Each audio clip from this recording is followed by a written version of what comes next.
Welcome back to my YouTube channel code with Malik Zeeshan. आज के इस लेक्चर में हम देखेंगे कि जावास्क्रिप्ट के अंदर फॉर लूप क्या होता है, इसको हम यूज़ क्यों करते हैं और इसको किस तरह से हम यूज़ करते हैं। सबसे पहले तो हम ये देख लेते हैं कि लूप बेसिकली क्या होता है। लूप, आपने किसी भी चीज़ को जब बार बार रिपीट करना होता है तो उसके लिए आपको लूप का यूज़ करना पड़ता है। क्या मतलब, अब फ़र्ज़ करते हैं आपको बोला जाता है कि आपने स्क्रीन पर डिस्प्ले करवाना है मलिक ज़ीशान, ठीक है। अब मैंने कैसे करूँगा, मैं यहाँ पर लिख दूँगा डॉक्यूमेंट डॉट राइट और इसके अंदर मैं क्या करूँगा, इसके अंदर इस तरह से इन्वर्टेड कॉमास के अंदर मैं यहाँ पे लिख देता हूँ मलिक ज़ीशान, ठीक है। तो मैंने यहाँ पर लिख दिया जैसे भी करके, तो मैंने यहाँ पर लिख दिया मलिक ज़ीशान। अभी देखो इस तरह से मैं जो है स्क्रीन पर डिस्प्ले करवा दूंगा। लेकिन अगर मुझे बोला जाए कि आपने जो है मलिक ज़ीशान को 10 टाइम डिस्प्ले करना है, ठीक है, तो मुझे क्या करना पड़ेगा, यहाँ पर मैं सेमीकोलन लगा देता हूँ और मैं जस्ट इसी को कॉपी कर लूँगा, ठीक है। उसके बाद इसको 10 टाइम मैं पेस्ट कर दूंगा, ठीक है। तो मतलब ये 10 मरतबा मुझे लिखना पड़ेगा document dot right Malik Zeeshan document dot right. इस तरह से मुझे 10 टाइम्स लिखना पड़ेगा, ठीक है। मैं 9 टाइम लिखा तो 1 टाइम अगेन पेस्ट कर देता हूँ मैं। तो इस तरह से ये हमारा जो है वो 10 टाइम बन जाएगा, ठीक है। तो अभी देखो, अगर हमको बोला जाए कि आपने 100 टाइम स्क्रीन पर डिस्प्ले करवाना है मलिक ज़ीशान, मतलब स्क्रीन पर 100 मरतबा 100 मरतबा डिस्प्ले हो मलिक ज़ीशान, ये कुछ भी आपने डिस्प्ले करवाना है, तो उस आप मतलब क्या करेंगे कि 100 टाइम डॉक्यूमेंट डॉट राइट लिखते रहेंगे, तो आपका तो कोड जो है 100 लाइन का पहुंच जाएगा, ठीक है, सिर्फ कोड। तो इसको कम करने के लिए कोड को हमें लूप की ज़रूरत पड़ती है, ठीक है। बेसिकली किस चीज़ की ज़रूरत पड़ती है, लूप की। तो आज का जो हमारा लेक्चर है, इस लेक्चर में हम देखेंगे कि फॉर लूप क्या होता है, ठीक है। अब ये फॉर लूप जो होता है ये सबसे ज़्यादा यूज़ होने वाला लूप है।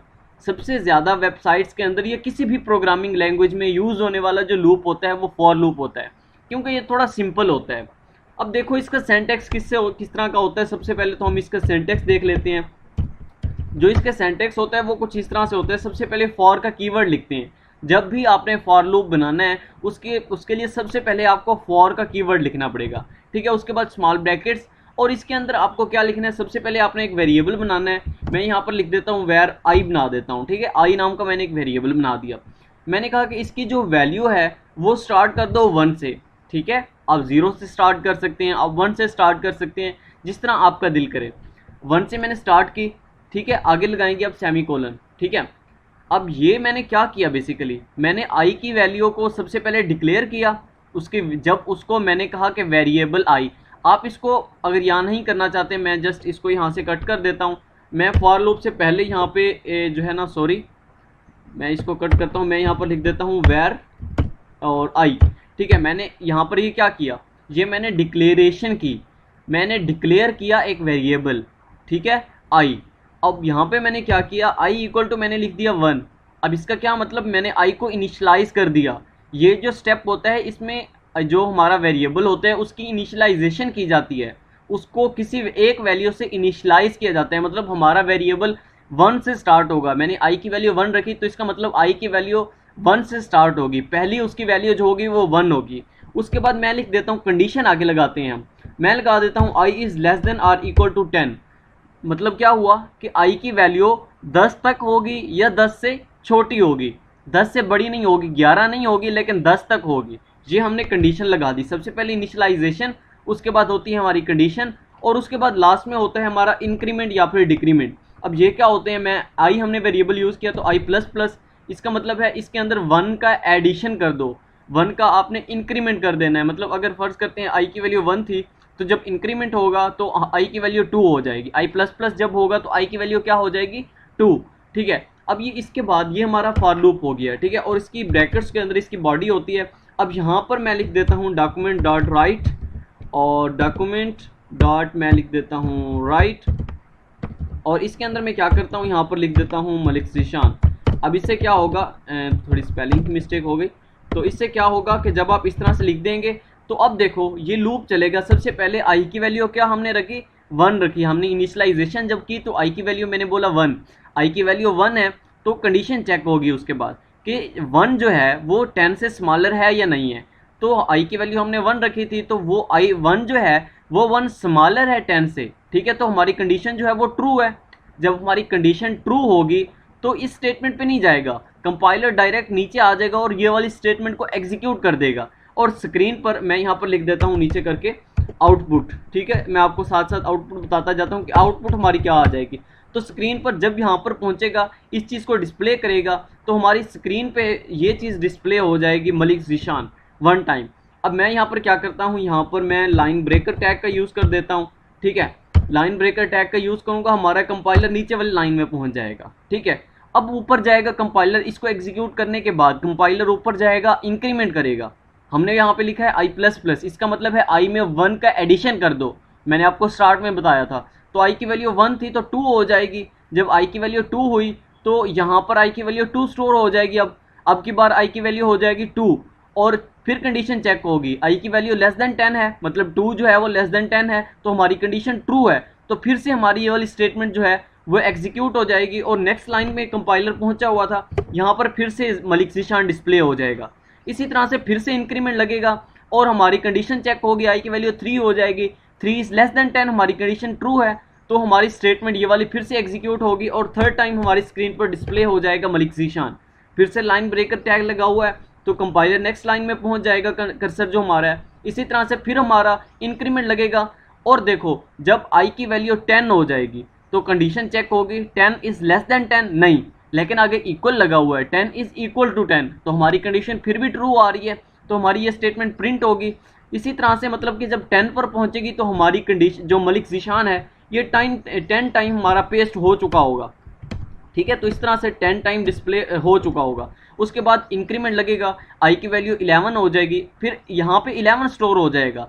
ठीक है, तो कंडीशन चेक होगी, 11 जो है वो 10 से छोटा है, नहीं गलत, 11 जो है वो 10 की इक्वल है, नहीं तो रॉन्ग, हमारी कंडीशन जो होगी वो फॉल्स हो जाएगी। जब हमारी कंडीशन फॉल होगी तो हमारी स्टेटमेंट प्रिंट नहीं होगी और हमारा कंपाइलर लूप से बाहर आ जाएगा। ठीक है, तो इस तरह से हमारा जो प्रोग्राम है, हमारा जो ये सारा कोड है, ये हमारा कोड एग्जिट हो जाएगा, और जितनी मरतबा स्क्रीन पर डिस्प्ले करवाना था हमने वो हमने करवा लिया।